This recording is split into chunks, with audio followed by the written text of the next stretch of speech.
What's up, everybody? Happy Thursday. Hope all you're having a great day so far. Getting into this episode of Y&R. Nick is a true hypocrite at this point. Like, don't get me wrong. I totally understand where Nick is coming from with the whole Summer remarrying Kyle situation. His concerns are valid. They're valid. But at the same time, he needs to realize his daughter is not perfect either. She's made her fair share of mistakes too, so you can't pin everything on Kyle. Furthermore, I'm happy that Phyllis was neutral in all of this. Like, she's not excited about the engagement either, but she's willing to support Summer, because at the end of the day, Summer's an adult. Nick needs to realize that he's doing and being exactly what he always fought against. Because remember, Victor and Nikki always interfered in their children's relationships, and Victoria and Nick could not stand it. God knows Nikki did not want Nick marrying Sharon. Hell, she didn't want him marrying Phyllis either. But he still did both those things anyway. And look how many times Victor inserted himself in, Billy and Victoria's relationship. But yet Victoria married Billy anyway, despite what Victor thought.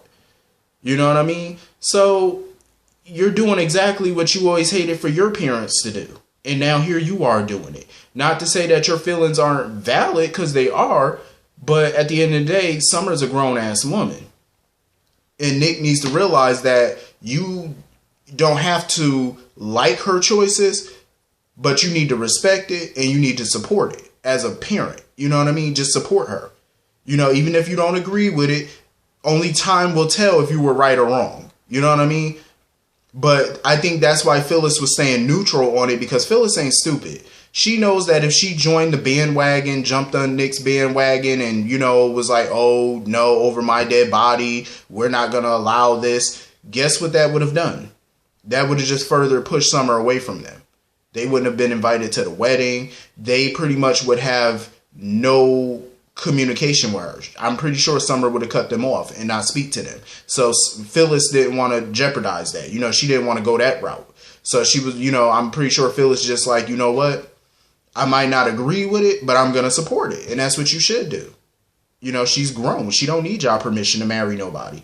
And Nick needs to be quiet, because look at all the failed fucking marriages and engagements you done had. So you need to close your mouth. Like, he's free to express his opinion, because everybody has an opinion. But don't sit there and try to say, oh, I forbid this or over my dead body. No, that's the wrong way to go.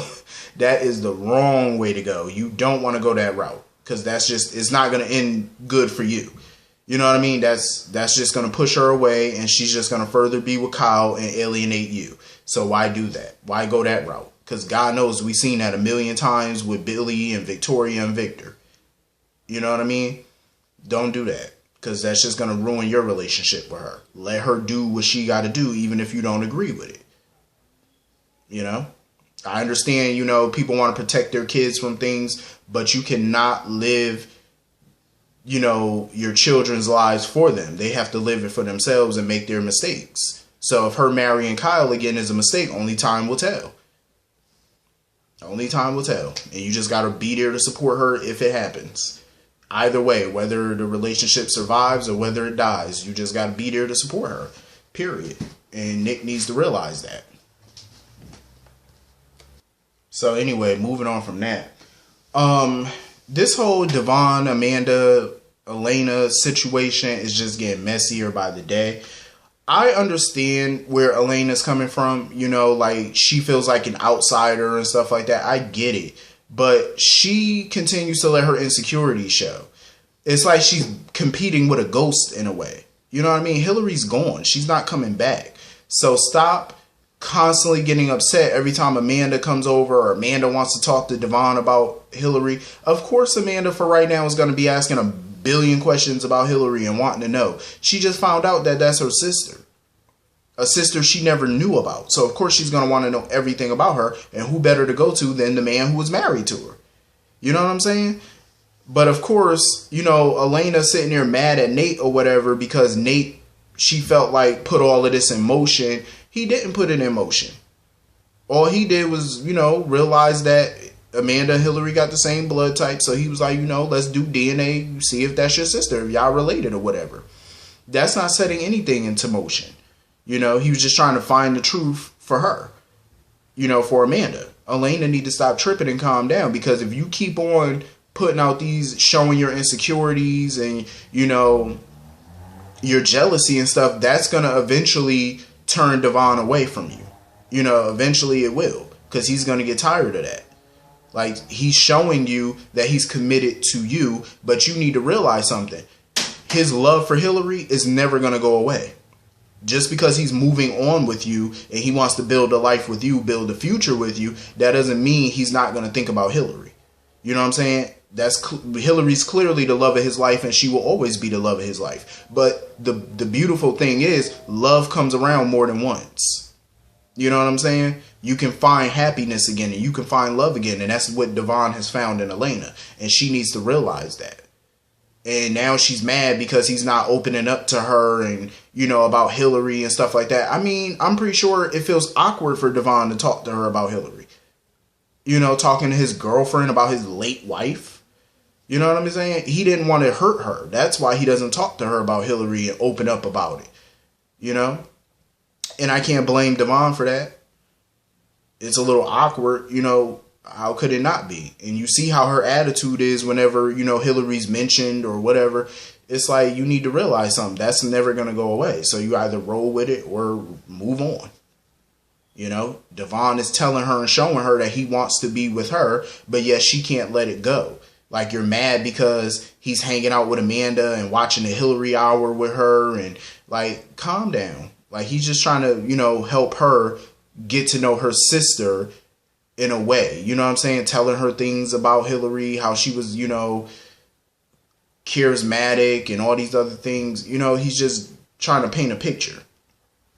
But it's not like it's going to last forever. You know what I mean? Like, once she knows everything she need to know, they can move on from that. Like, Elena just need to calm down and stop tripping. I just don't see, if she continues to go down this route, it's only going to end badly for her, because you're going to continue to push that man away. Because sometimes, I feel bad for Elena, but sometimes it just feels like she's trying to erase Hillary in a way. I don't think she's purposely trying to do that, but in a way it comes off as that's what she wants. Like, for Devon to totally just forget about Hillary, move on, stop thinking about her. But that part, that's never going to happen. He's always going to think about her. And she needs to let that go.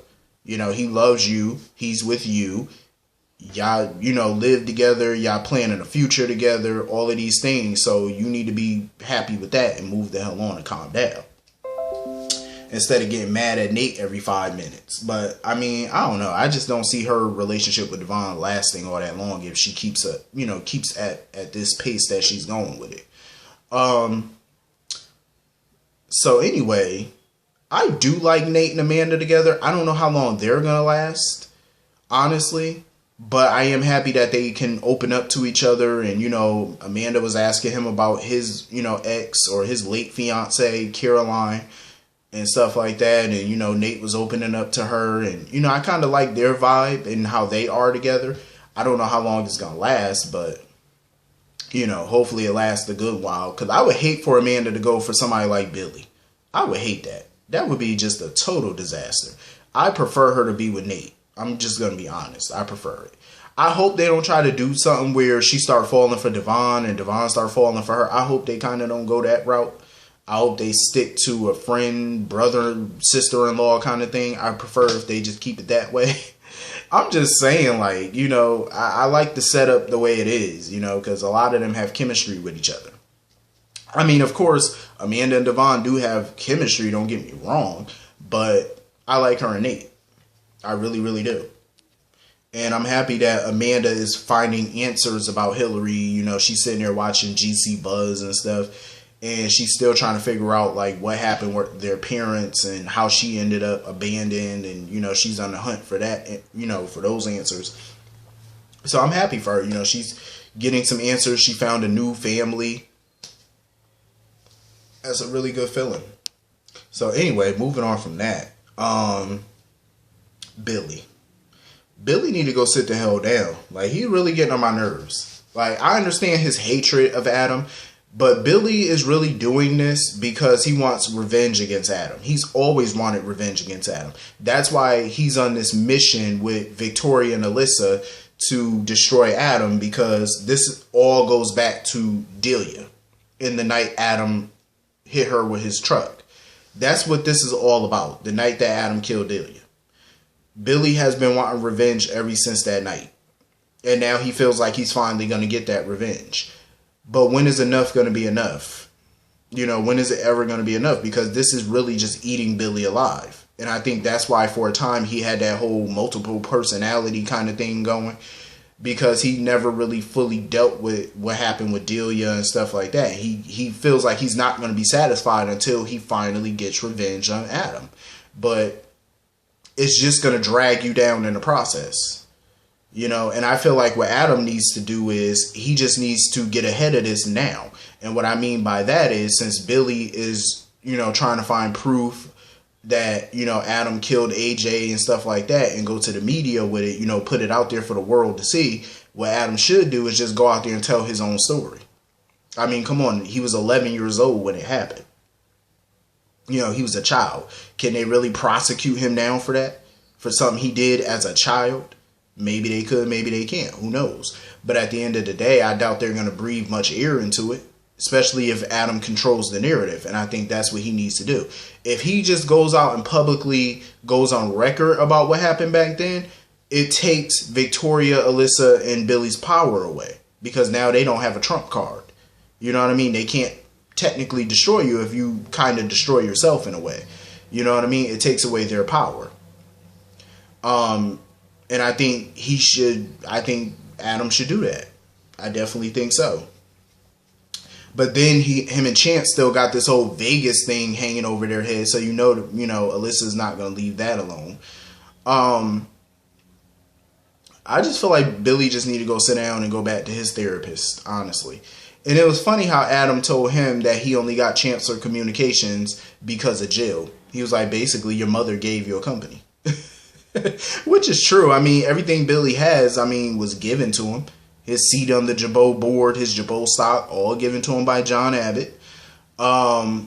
Chance Communications, Jill handed that to him on a silver platter. But I do agree with Adam. At least Jill had the good sense to put Lily there as his partner, so that way she can check him and his craziness. I thought that was smart. But, I think Billy just needs to leave this damn feud alone.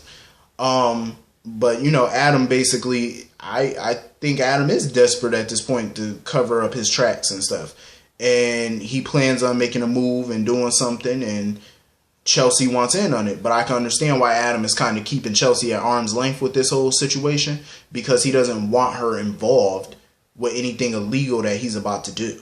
Because anything he does could potentially put him in prison. And the last thing he needs and the last thing Connor needs is both his parents in prison. So I think Adam sees it as, well, at least one of us could be here for Connor. Because Lord knows he doesn't want Connor being raised by Victor, which I totally understand. But, Adam at this point is in damage control mode. And he doesn't want Chelsea too near it. Anything illegal he's about to do. So I get that. But Chelsea sees it as, oh, he's trying to push me away. No. He's trying to keep your ass out of prison for the sake of y'all son. That's what he's trying to do. So Billy's sitting there drinking his sorrows away when he get a call from Alyssa. And Billy, is happy because now I'm guessing he's getting the proof that he needs to nail Adam to the wall. I just feel like a lot of things are not going to go fully Billy's way. He might think he got the upper hand now, but trust me, Adam is definitely Victor's son. That's why his name is Victor Adam Newman Jr., because he's definitely Victor's son. So trust me, him and Victor know how to get out of sticky situations when they need to. So, Billy, don't hold your breath. This little revenge that you think you're about to get, better luck next time. So anyway, hit the comment section. Let me know what y'all thought about this episode. I will see y'all all later. Peace.